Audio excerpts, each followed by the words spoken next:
Assalamualaikum warahmatullahi wabarakatuh. Selamat pagi anak-anak. Bagaimana kondisinya? Semoga dalam kondisi sehat semua, amin. Untuk pagi hari ini kita melanjutkan pembelajarannya, yaitu tema 9 subtema 3 pembelajaran ke-6. Sebelum kita mulai, marilah kita berdoa menurut agama dan kepercayaan masing-masing. Untuk adanya PPKN 1.4, 2.4, dan 3.4, SPDP KD 3.4, dan Bahasa Indonesia 3.4. Untuk tujuan pembelajarannya, yang pertama, dengan kegiatan mengamati gambar iklan, siswa dapat menjelaskan isi iklan pada gambar dengan tepat.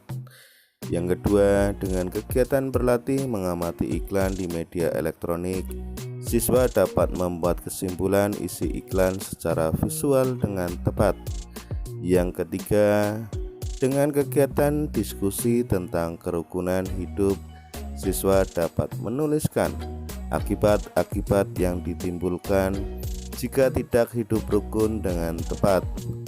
Yang keempat, dengan kegiatan berlatih menjawab soal tentang hidup rukun, siswa dapat memahami makna hidup rukun, ciri-ciri keluarga yang hidup rukun, manfaat hidup rukun, dan akibat jika tidak terjadi kerukunan hidup bermasyarakat dengan tepat.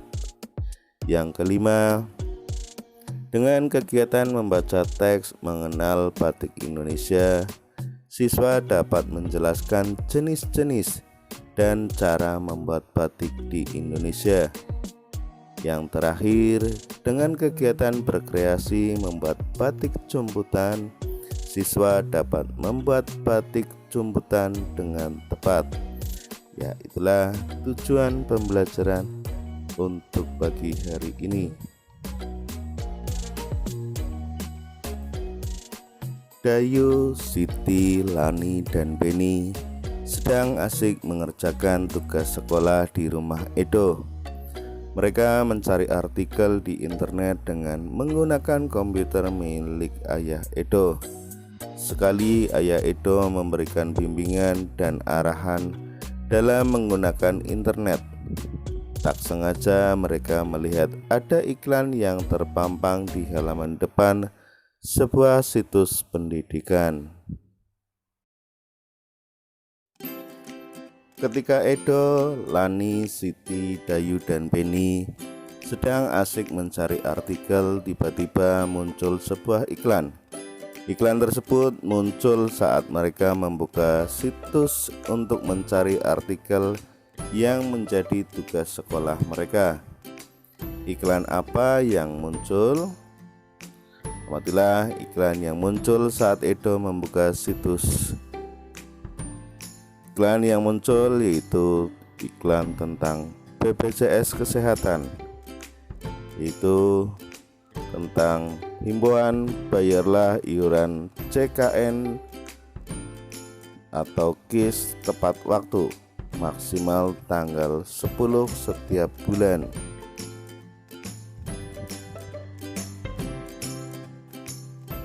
Setelah kalian mengamati, silakan kalian tulis isi iklan yang ada di atas tadi. Berdasarkan isinya, jenis-jenis iklan elektronik dibagi menjadi 3 kelompok, yaitu sebagai berikut. Yang pertama ada iklan komersial.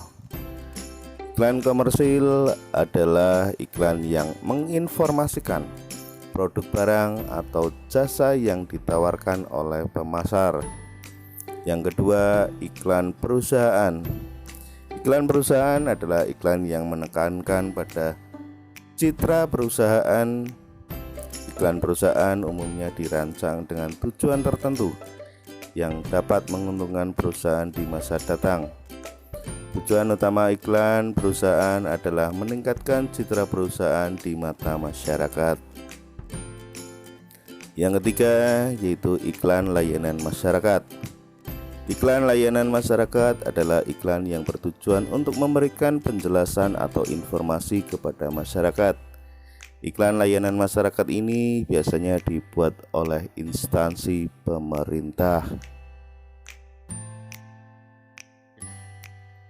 Saat Edo, Beni, Siti, Lani, dan Dayu sedang mengerjakan tugas, terjadi perdebatan pendapat antara Lani dan Beni dengan Siti, Edo, dan Dayu. Perbedaan pendapat yang terjadi sulit untuk disatukan, sehingga timbul perdebatan yang sengit. Ayah Edo yang tidak jauh dari mereka memberi nasihat bahwa dalam berdiskusi pasti ada perdebatan pendapat, namun tidak seharusnya menjadi sumber perpecahan. Kerukunan harus tetap terjaga baik dengan teman di sekolah, keluarga, bahkan dengan masyarakat. Tahukah kamu bahwa kerukunan adalah suatu perilaku yang mencerminkan adanya saling pengertian agar tercipta perdamaian, persahabatan, dan persaudaraan? Berikut ini ciri-ciri hidup rukun sebagai berikut. Yang pertama, menghargai pendapat orang lain. Yang kedua, menghargai hasil karya orang lain. Yang ketiga, membina hubungan baik. Yang keempat, saling menghormati.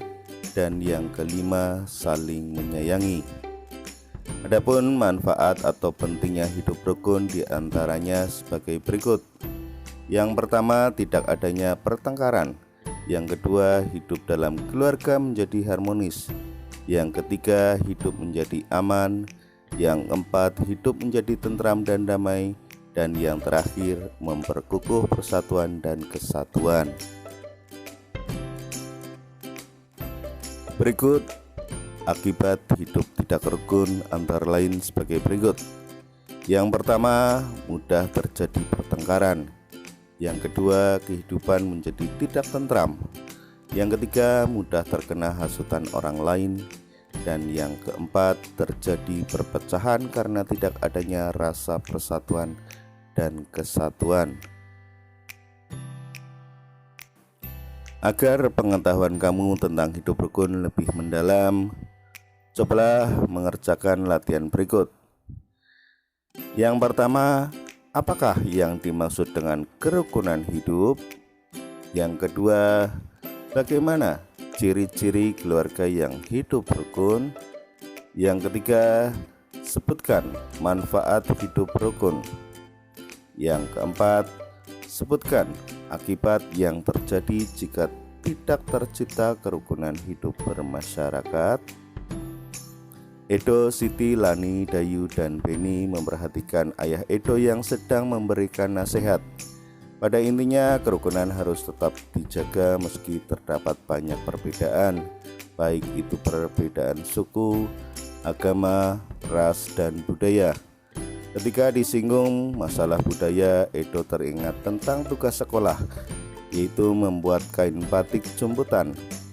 Batik merupakan salah satu karya seni tekstil Indonesia. Mengenal batik Indonesia.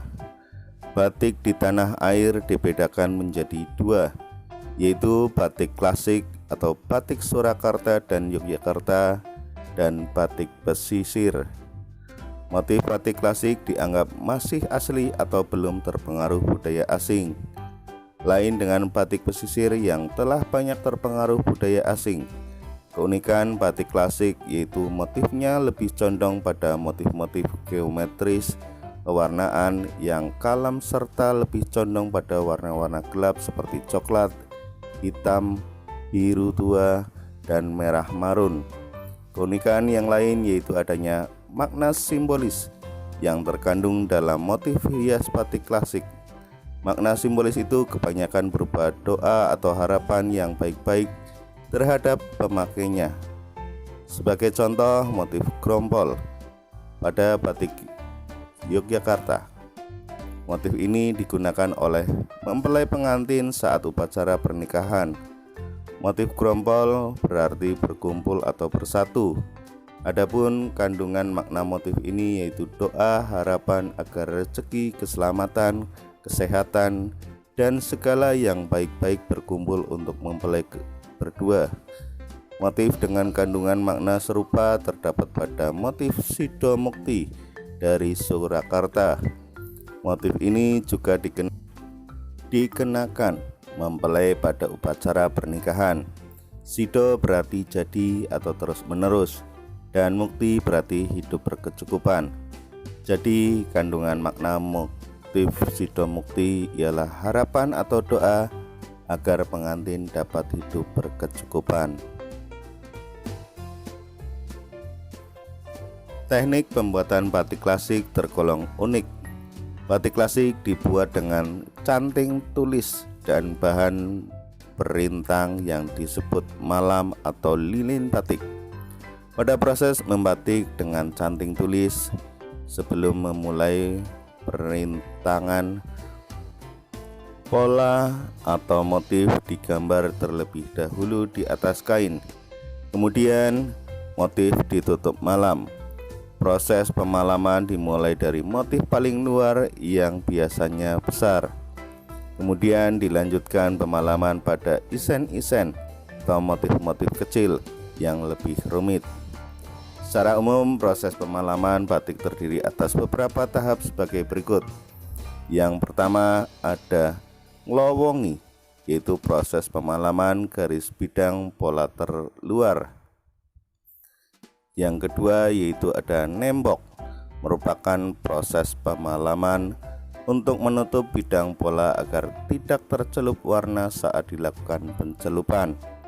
Yang ketiga ada bironi, pada dasarnya sama dengan nembok, tapi proses ini hanya dilakukan jika warna biru pada kain direncanakan tetap berwarna biru.